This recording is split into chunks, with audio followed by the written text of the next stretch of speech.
할렐루야. 예, 주님의 이름으로 사랑하고 축복합니다. 우리 앞뒤로 옆으로 우리 사랑합니다. 주님의 이름으로 축복합니다. 우리 인사 한번 하겠습니다.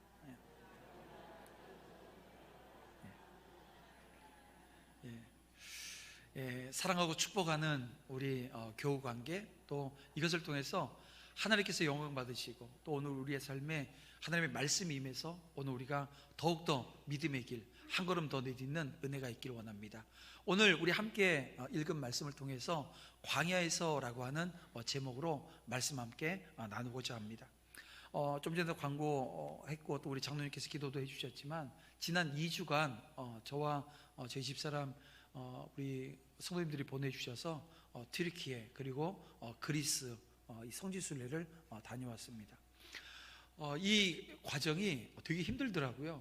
왜냐면 저도 20년 전에 이 길을 한번 갔던 기억이 있는데요, 여전히 그때 기억 속에 야 이거 힘들 텐데 했는데 여전히 힘들어요. 아침밥을 5시 반에 기상벨을 울려주고 6시 반에 밥 먹고 7시 10분 되면 그 큰 가방 또 끌고 나가서 차에다 싣고, 그리고 3시간 4시간 가서 우리 유적지죠.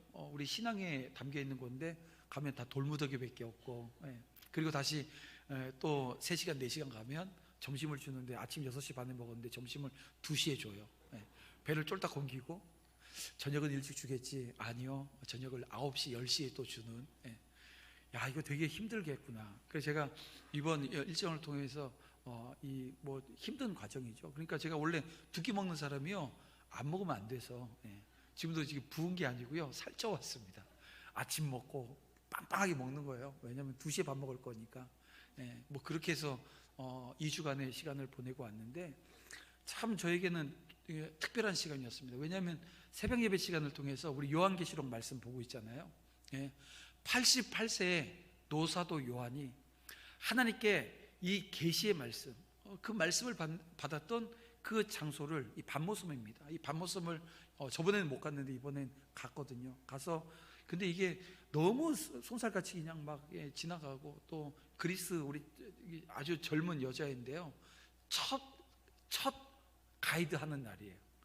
얼마나 우리가 알고 있는 성경 지식보다 없이 그냥 막 벌벌벌 떠는 모습이 보이는데요, 그러다 보니까 뭐 가이드하고 뭐 소통도 잘 안 되고, 그냥 그 마음만 받아가지고 왔지만, 성경을 읽고 여러분들과 나누고 있는 중에 또 반모섬 요한계시록 그 계시의 말씀을 받았던 그 현장을 보면서, 야 이게 정말 이게 다른 분들하고 좀 다르게, 왜냐하면 다른 분들 요한계시록 보면 한 12장 13장까지만 하고 뒤에는 안 하거든요.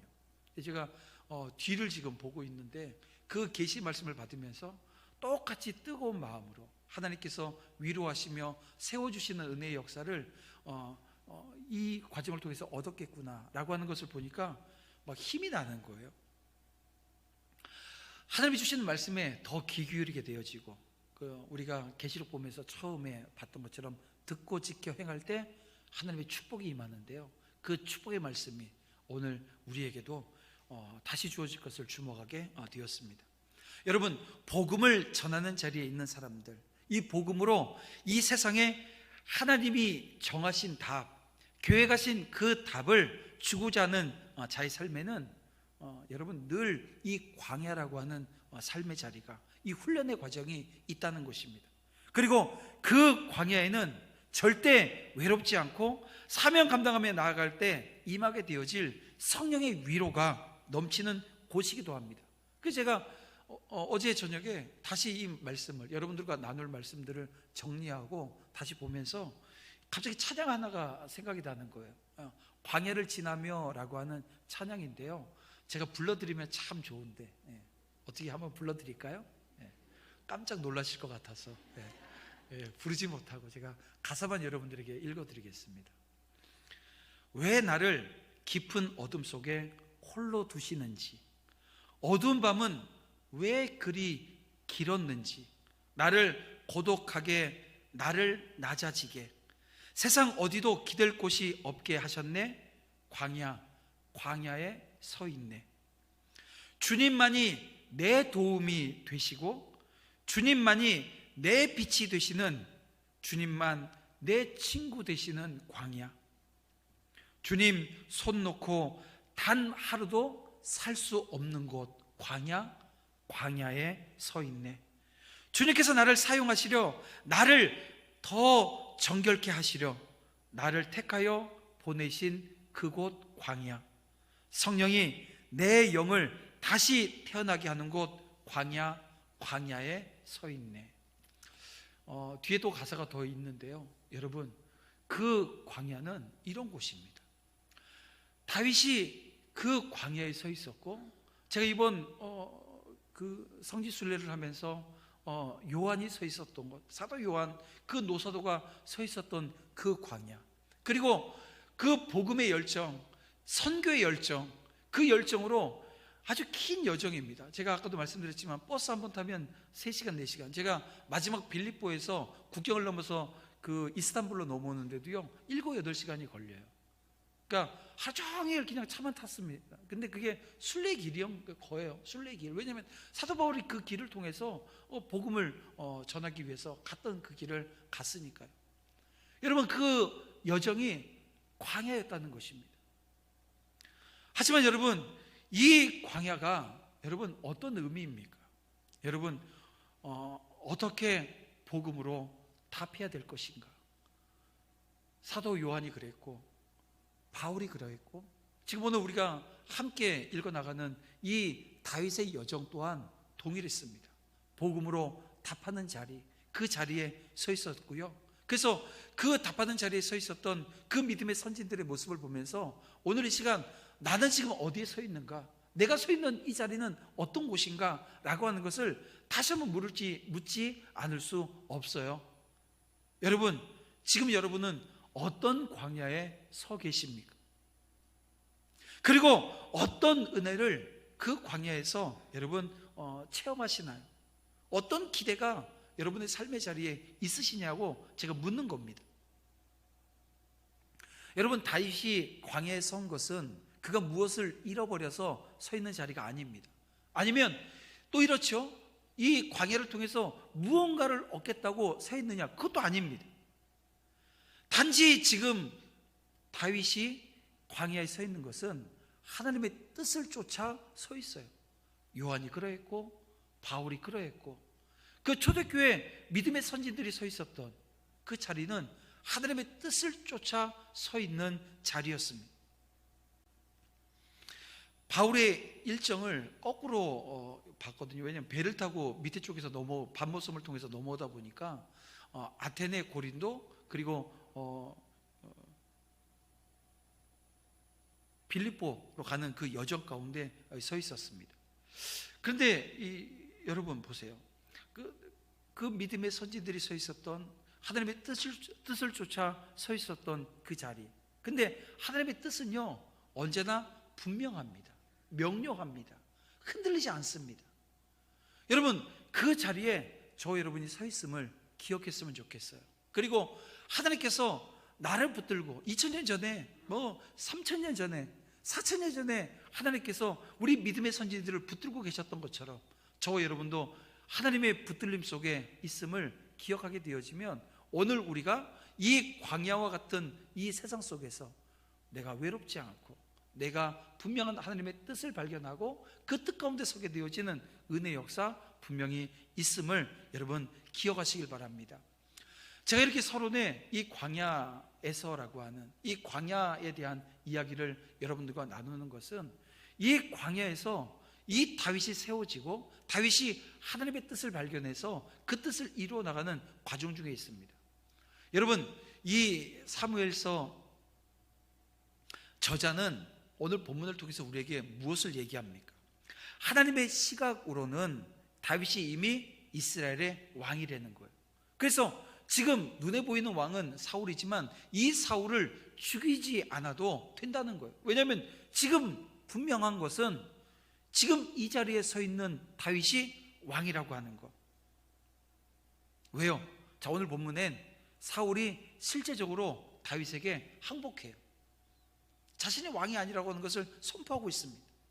물론 이후에 겉으로는 여전히 사울이 왕입니다. 여전히 다윗은 도망 다니는 이 광야의 생활을 계속 이어나가고 있는 신세이지만, 본질적으로 보게 되어지면 이 다윗이 사울의 항복을 받고 이스라엘의 왕으로 인정받았던 것이라고 하는 것을 우리는 기억해야 된다는 거예요. 여러분, 마찬가지입니다. 저와 여러분이 이 땅에서 어떨 때 어떻게 보게 되면 비천한 모습으로, 연약한 모습으로, 넘어진 그런 모습으로 살아가는 오늘 모습이 우리 가운데 있을 수 있어요. 경제적으로 어려움이 오고, 관계에서 실패가 오고. 여러분, 하지만 오늘 우리는 요한계시록에 있는 말씀처럼 이긴 자입니다. 왜요? 예수 그리스도 그 십자가 은혜로 말미암아 오늘 우리에게 이긴 자가 되어졌다. 우리 하나님은 저와 여러분을 이긴 자로, 승리한 자로 여겨주신다는 거예요. 이 정체성을 분명히 하고 지금 이 자리에 서 있는 저와 여러분 되어지기를 원합니다. 자, 언뜻 보기에 다윗을 잡으려고 3,000명이나 동원해서 온 동굴을 다 뒤졌던 사울이 이런 모습을 보인다. 뭐냐면 다윗에게 항복하는 거죠. 이런 모습을 보이는 것에 의구심이 들기도 합니다. 사울의 말은 전쟁에서 패해서 항복한 후에 자신과 가족의 목숨을 구걸하는 자의 모습입니다. 비록 다윗은 사울을 죽이지 못하고 그를 피해서 계속 도망 다녀야 되는 상황이지만, 실상 다윗은 이미 사울을 제압한 셈입니다. 사울은 다윗에게 오늘 16절을 보니까 뭐라고 표현해요? 내 아들 다윗이라고 표현하면서 어떻게 해요? 소리를 높여 울어요. 큰 소리로 울었다는 것입니다. 여러분, 이것은 다윗이 그를 11절에 아버지라고 부른 것에 대한 화답임과 동시에 지금 사울이 차지하고 있는 왕자를 다윗이 합법적으로 이어받은 것을 인정하는 것이기도 합니다. 그리고 17절 18절 말씀을 보면 사울은 자신이 다윗을 학대했음에도 불구하고 다윗은 자신에게 선을 행함으로써 하나님의 능력을 통해서 자신을 이겼음을 인정하고 있습니다. 여러분, 이것은 분명 패배 선언이에요. 나는 패했다, 난 졌다 라고 하는 표현인 것입니다. 그리고 사울이 다윗을 축복하는 말을 보면 그가 이미 사무엘을 통해서 자기가 하나님으로부터 버림받았다라고 하는 것, 그리고 다윗이 이스라엘의 왕이 되어질 것에 대한 것을 다 알고 있었음이 드러나고 있습니다. 즉 사울은 하나님의 뜻과 자신의 운명을 잘 알고 있었으면서도 어떻게든 하나님의 섭리를 막아보려고 노력하고 있었던 거예요. 끝까지 하나님의 뜻에 대적하고 있었던 것입니다. 사실상 껍데기에 불과한 이 왕자를 포기하지 못했던 사울의 운명은 여러분 더욱 비참할 수밖에 없었습니다. 저는 이런 본문의 말씀을 쭉 읽어나가면서 한 가지 짚고 넘어가고 싶은 것이 있습니다. 그것이 뭐냐면, 여러분, 후회하는 인생이냐 회개하는 인생이냐라고 하는 거예요. 왜냐하면 자, 오늘 본문을 보세요.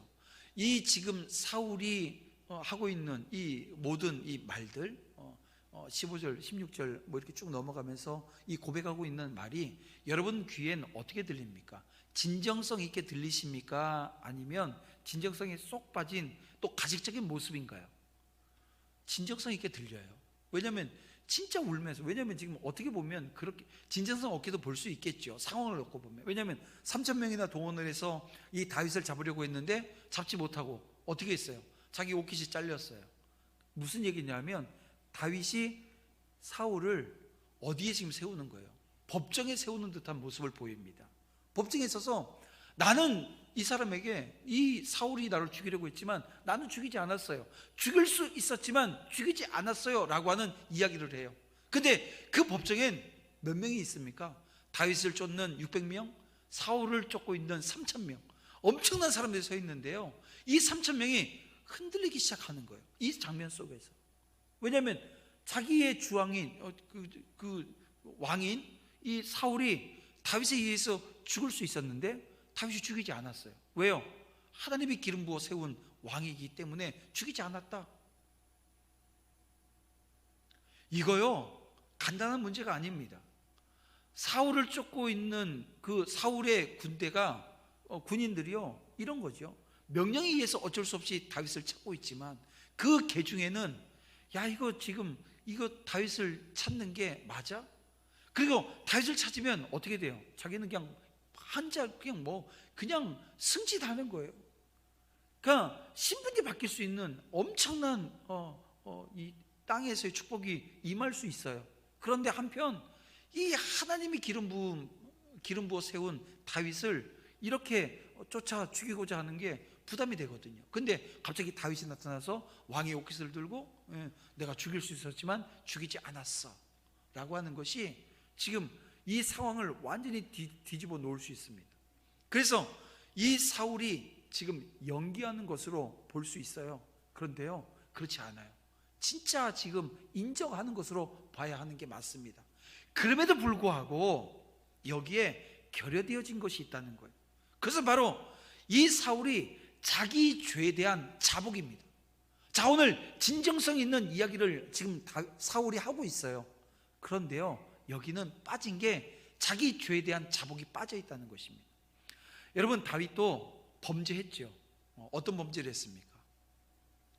밧세바를 범했어요. 그 죄가 작지 않습니다. 다윗이 밧세바를 범한 일로 하나님 앞에 회개할 때 어떻게 회개했나요?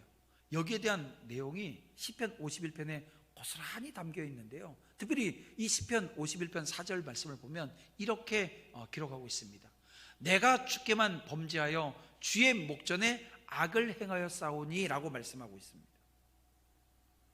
자신이 우리아에게 잘못했어요. 하지만 그 전에 하나님과의 관계에서 죄를 범했음을 지금 고백하는 표현이 지금 51편 4절에 있는 말씀입니다. 사울이 만일 진정으로 회개하는 것이었다고 한다면 이와 같은 표현이 나와야 했다는 것입니다. 다윗과 동일하게 말을 했어야 했다는 말이 아니라 하나님 앞에서 자신의 잘못이 얼마나 큰지, 다시 말하면 잘못을 인정하고 자신이 죄인이었음을 고백했어야 했다는 거예요. 그리고 무엇이 필요했어요? 행동의 변화가 있어야 된다는 거예요. 자, 오늘 본문에도 그래 내가 이랬어 저랬어 얘기는 하지만 어떤 얘기가 없어요. 더 이상 핍박하지 않겠다는 말이 없어요. 다윗에게 왕위를 물려주겠다든지 아주 어떻게 보면 정확한 표현들이 없다는 것입니다. 그래서 매튜 헨리라고 하는 신학자가 이런 얘기를 합니다. 그의 고백은 다윗의 무죄를 입증하기에는 충분했으나 사울 자신을 참된 회개자로 입증하기에는 충분하지 못했다라고 하는 이야기를 하는 거예요. 그래서 이런 모습을 보면서 우리 역시 겉모습은 회개 같아요. 겉모습은 회개하는 것처럼 보입니다. 왜냐하면 콧물 눈물을 흘리며 엎드려서 울고 있으니까. 그런데 이게 그냥 감정이 북받쳐서 하게 되어지는 회개인데요. 어떤 회개요? 유사 회개. 여러분, 여기에 그치는 그 모습이 오늘 우리 가운데 있지는 않은지 살피는 은혜가 있어야 된다는 것입니다. 그리고 유사 회개, 여러분 이거 경계해야 합니다. 여호수아가 마지막 고별 설교를 할 때 이런 얘기를 합니다. 자신을 따라서 하나님만을 섬기겠다라고 하는 이스라엘 백성들을 향해서 어떤 얘기를 하냐면 여호수아 24장 19절에 이런 얘기를 합니다. 너희가 여호와를 능히 섬기지 못할 것은, 아니 지금 이스라엘 백성들이 여호수아가 섬겼던 하나님, 그 하나님을 자기들도 온전히 믿고 따르겠다고 이야기하는데요, 여호수아가 뭐라고 얘기해요? 너희가 여호와를 능히 섬기지 못할 거라고 아주 단언을 해버립니다. 왜 그랬을까요? 왜 여호수아가 이런 말도 안 돼요, 어떻게 보면 말이 안 되는 거 아닙니까? 아니 내가 하나님의 뜻을 쫓겠습니다, 여호와 하나님만을 믿고 섬기겠습니다 결단하는데 너희는 그렇게 절대 하지 못할 거야, 이런 얘기를 하거든요. 왜요? 당시 이스라엘 백성들이 가정마다 이 집에 이방 우상을 섬기고 있었어요. 이 무슨 얘기냐면 하나님께서 이 가나안 땅을 정복하라고 정복전쟁을 하라 그랬잖아요. 이 정복전쟁에 실패했어요, 성공했어요? 성공하지 못했어요. 이런저런 이유로 그 땅 거민들이 다 정복되어지지 않았습니다. 그로 인해서 그들이 가지고 있었던 이방 신상들, 제가 이번에 성지순례 했지만 그 성지순례 하러 갔던 그 자리들이 어떤 곳입니까? 그리스 하면 여러분 뭐예요? 예. 그 그리스 하면은 그 이방 신들에 대한 뭐 제우스며 뭐 여러 가지 신화들이 거기는 존재합니다. 그러니까 그 신화라는 게 다 뭡니까? 우상들입니다. 터키를 가도 마찬가지고요. 교회가 세워진 곳에 이방 신상이 세워지고 또 그걸 다 허물고 다시 이게 정복전쟁이 일어나면서 뺏기는 과정 속에 그런 일들이 발생한 거예요. 그래서 가게 되어지면 제가 아까도 얘기했지만 다 돌무더기밖에 없는 거예요. 하지만 그곳에서 오늘 우리의 신앙의 자리, 우리 선배들이 섰던 그 신앙의 자리들을 우리가 다시 한번 기억하고 돌아보는 은혜가 있는 겁니다. 자, 이방 우상을 섬기고 있는 이들, 공공연한 비밀이었다는 거예요. 그런 상황에서 그들이 아무리 여호와 하나님만을 섬기겠다고 선언을 해도 그게 진실이에요? 어떻게 진실이에요? 그 우상을 갖다 버리고 하나님 앞에 어떻게 해야 돼요? 자신들의 죄를 고백하고 회개하는 모습이 선행되어지지 않는다고 한다면 여러분 그것은 진짜이지 않습니다. 손바닥으로 하늘을 가리는 것일 뿐이라는 거예요. 근데 성경을 보면 이와 유사한 일들이 여러분 수도 없이 발견되어집니다. 죄를 회개할 때는 어떻게 해요? 죄를 뒤집어 쓰고 옷을 찢었지만 결코 마음은 찢지 않았다는 거예요. 금식을 선포하며 곡기를 끊어요. 하지만 실상화에서는 여러분 사회적 약자들을 압제하는 일을 서심없이 저질렀습니다. 그래서 요엘서 2장 13절 말씀을 보면 뭐라고 말씀하세요? 너희는 옷을 찢지 말고 뭘요? 마음을 찢으라고 말씀합니다. 그래서 너희 하나님이 여호와께로 돌아오라고 말씀하시는 거예요. 여러분 마음만 찢지 말고 옷만 찢지 말고 마음을 찢는 회개의 자리, 진정으로 하나님께 용서를 받는 회개를 하려면 모양만 내다 말지 않는, 흉내만 내다 마는 회개가 아니라 자신의 모든 죄를 자복하고 행실을 고치는 진정한 회개가 오늘 우리 가운데 있어야 함을 지금 오늘 본문 이 사울의 모습을 통해서 오늘 우리가 다시 한번 교훈받게 되는 겁니다. 진정한 회개의 자리, 삶이 변화되어지는, 여러분 듣고 지켜 행할 때 하늘의 복이, 땅의 기름진 복이 임한다고 성경은 계속해서 말씀하시잖아요. 그 복된 자리에 저 여러분들이 온전히 서는 은혜가 있기를 주님의 이름으로 축원함을 드립니다. 자, 어떤 왕이 전쟁에서 항복할 때에는 상대방 왕에게 항복 조건으로 뭘 제시합니까? 자신의 가족과 부하들의 안전을 보장해 줄 것을 요구합니다. 내 목은 치더라도 내 가족은, 내 부하들은 아무 죄가 없으니 살려달라, 이런 얘기를 하지요. 사울은 다윗이 왕이 되고 이스라엘의 통치권이 다윗의 손에 견고히 설게 될 것을 안다고 말했는데요, 여러분 이것은 사실상 항복을 선언하고 자기는 더 이상 이스라엘의 왕이 아니라고 인정하고 있는 것입니다. 항복한 왕으로서 사울은 다윗에게 자기 가문과 그 후손을 멸하지 말 것을 맹세하라고 요청을 해요. 그리고 다윗이 이 사울을 피해서 달아날 때 요나단과 맺은 약속과 매우 유사하지 않습니까? 따라서 다윗은 요나단, 이 사울 두 사람과 세상의 방법으로 싸우지 않고서도 하나님의 섭리로 왕위를 이양받았다라고 하는 것을 보여주고 있습니다. 다윗은 요나단과 맺었던 약속을 기억했을 것이기에 이 사울의 요청대로 하나님께 맹세했고, 사울은 3,000명의 군사를 철수시켜 돌아가게 되었습니다. 여러분 만약에 이 다윗이 세상적인 방법으로 왕위를 찬탈하려고 했다고 한다면 어떠했습니까? 요나단과 그 왕위를 놓고 싸우지 않으면 안 돼요. 경쟁해야 된다는 얘기예요. 사울은 반드시 죽여야 합니다. 하지만 다윗은 철저히 하나님의 방법을 따랐어요. 그 결과 사울과 요나단이 모두 다윗에게 왕위를 넘기겠다고 고백을 합니다. 여러분 이처럼 하나님께서 오늘 우리에게 사용하시는 그 우리가 서야 되는 그 자리를 보게 되어지면 우리 인간의 시각으로는 비효율적입니다. 왜냐하면 다윗은요 왕위를 얻게 될 거라고 얘기했는데 그가 왕위를 얻는 방법이 뭐예요? 도망 다니는 거예요. 맞서 싸우는 게 아니고요, 방어하고 도망 다니는 것입니다. 그런데 그 방법을 선택한 자만이 하나님의 손에 들려 쓰임을 받고 진정한 승리를 경험할 수 있다는 것입니다. 여러분 보세요. 여러분에게 우리 성경에 보면 그런 예들이 참 많잖아요. 요셉 같은 경우도 보세요. 요셉이 애굽의 총리가 되어지는 이 결과만 놓고 보면 여러분 어때요? 요셉처럼 그 총리가 되어지는 이 결과만 놓고 보면 대단히 부럽고 그 자리에 가고 싶어요. 그런데 여러분 그 과정을 한번 보세요. 그 과정 중에 여러분 노예기를 원하십니까? 갑자기 인신매매를 당하고, 그것도 누구에게요? 가장 가까운 형들에게. 그리고 가서 팔려가는 그 종살이를 하고 감옥살이를 하는 이 과정을 놓고 보면 여러분 그냥 총리가 되니까 이거 할 수 있겠다 이런 얘기 할 수 있겠냐는 거예요. 여러분 그 과정을 놓고 보면 여러분 철저하게 자기를 부인하지 않으면 안 되는 과정이었던 것을 보게 되어집니다. 그런데 다윗이 어떻게 했다고요? 철저히 하나님의 방법을 따랐어요. 도망 다니는 것이 왕위를 얻게 되어지는, 이기는 자가 되어지는, 승리자가 되어지는 과정이었다는 것입니다. 그렇습니다.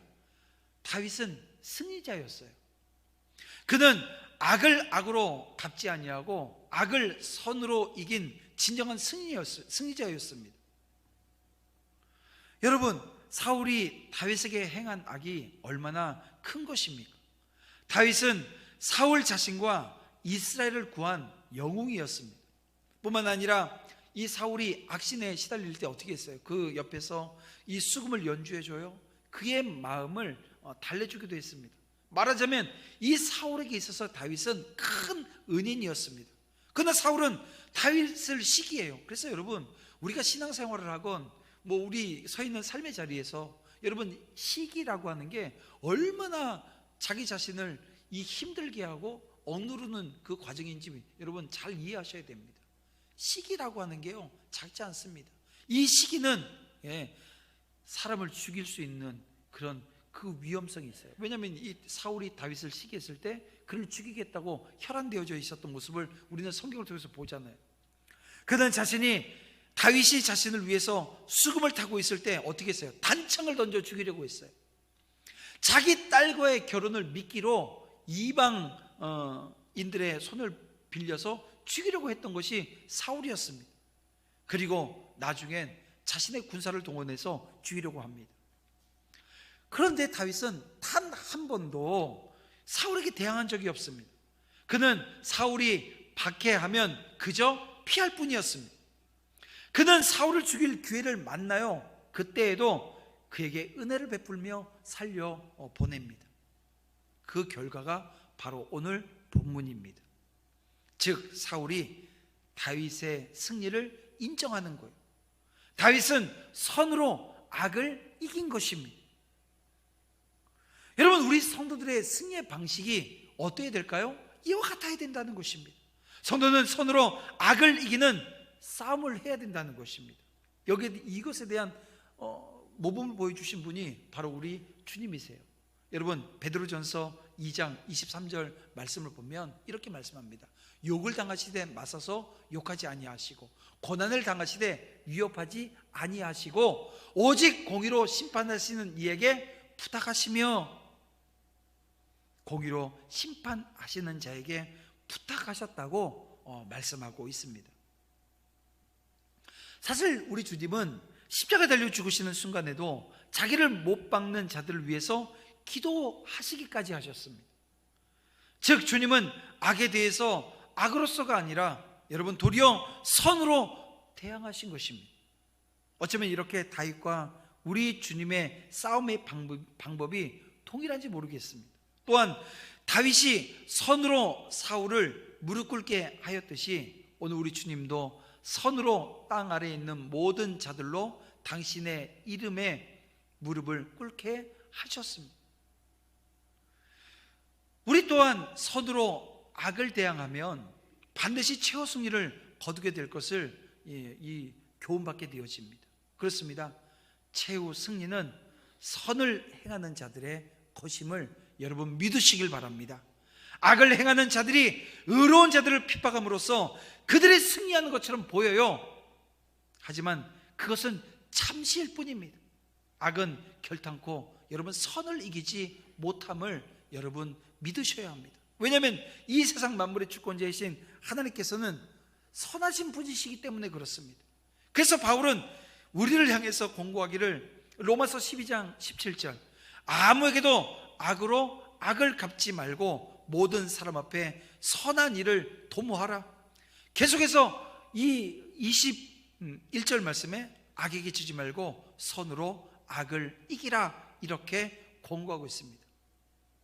이번 제가 순례를 통해서 두 명의 선교사님을 만났어요. 한 분은 이 트리키에 이 지진 난 곳에서 이게 하루에 3시간을 못 주무신다고 하더라고요. 그들을 구호하기 위해서. 왜냐하면 그곳에서 그렇게 배척받고 이 복음 전하면서, 왜냐하면 이 이슬람권에서 복음을 전한다는 게 쉽지 않아요. 이슬람 국가는 아니지만 이슬람이 왜냐하면 시간마다 가게 되면 알라 해가지고 이거 계속 듣는데요, 머리가 아픈. 근데 그곳에서 예수 그리스도 복음, 그 나라에 한 6천 명 가량이 복음을 듣고 다시 돌아오는 거예요. 그곳에서 예수 복음 전하기 위해서 그 고통의 현장 가운데 서 있는 선교사님, 그리고 그리스에서 만난 선교사님은 집시촌에서 인도에서 넘어온 집시들을 복음화 시키기 위해서 그들과 싸워내는 자리에 서 있는 거예요. 싸워내는 그 자리에 서 있습니다. 맨날 때려서 눈덩이가 터지고 개에게 물리고, 집시들이 기르는 개가 개에게 물리고, 그러면서도 그들의 친구가 되어주시는 예수 그리스도를 몸소 실천하고 있는 선교사님들, 그분들을 보면서 오늘 저와 여러분의 싸움의 자리는 여러분 선으로 악을 이기는, 왜냐하면 그 선교사님들 그곳에서 싸우는 건요, 다시 말하면 예수 이름으로 이기고 있는 거예요. 예수 이름으로 그 자리를 지켜내고 있는 거예요. 여러분이 서 있는 그 자리가 예수 이름으로 승리하는 자리, 선으로 악을 이기는 자리 되어지는 은혜가 있기를 주님의 이름으로 축원함을 드립니다. 하나님의 뜻을 거슬러 어떻게든 자기 욕심을 채우려고 하면 더 크게 패망하기 마련이라고 하는 것을 기억했으면 좋겠어요. 지혜를 가진 자는 하나님의 뜻대로 순종하는 길이 인간의 눈에는 더뎌 보인다 할지라도 실제로는 가장 확실하고 빠른 길이라고 하는 것을 압니다. 하나님의 지혜가 오늘 우리 가운데 있기 때문에 그래요.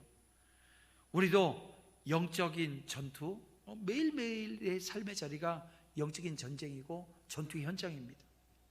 하나님의 뜻이 어디에 있는가를 살펴야 되고요. 여러분, 그 뜻에 순종하는 우리 모두가 되어지기를 주님의 이름으로 축원함을 드립니다. 순종보다 더 빠른 지름길을 찾겠다며 어리석은 선택을 하지 않도록 오늘 우리가 늘 말씀 앞에 바로 세워져서 경계하는 은혜가 있기를 주님의 이름으로 축원합니다. 한 주간 다시 시작되어진 삶의 자리, 또 우리 54주년을 넘어 이제 55주년 하나님께서 이 교회를 세우셨는데요, 우리 6명의 성도들이 가만히 깔고 시작했던 그 교회가 이렇게 반듯한 교회 되어졌고, 이번에도 제가 성지순례하면서 경기도에 많은 목사님들과 교제하면서 도남제일교회를 부러워합니다. 목사님들이 부러워하는 거예요. 왜냐하면 이유는 여러분들이 아셔야 돼요. 왜냐하면 제가 설명해서 하는 것이 아니라 왜 우리 교회를 부러워하는지. 여러분, 이 교회가 제가 늘 말씀드리지만 작지만 큰 교회 같은, 하지만 큰 교회라고 교만하지 않고 하나님의 뜻을 찾아가는, 여러분 세상에 복음으로 답하려고 몸부림치고 있는 저와 여러분 가운데 성령 하나님의 역사가, 이끄심이, 인도하심이, 그리고 기름 부어 성결케 하셔서 오늘 우리 교회를 통해서 이루고자 하시는 하나님의 뜻이 분명하잖아요. 그 뜻을 받들어낼 수 있는 몇 명이 아니라 오늘 우리 전부가 함께 그 자리에 서서 하나님을 영화롭게 하는 은혜가 있기를, 선으로 악을 이기는 그 은혜가 오늘 우리 안에 다시 한번 나타나고, 또 회개가, 진정한 회개가 오늘 우리 가운데 늘 자리 잡아 있어서 주님이 원하시는 그 삶이 회복되어지는 역사가 있기를 주님의 이름으로 축복합니다.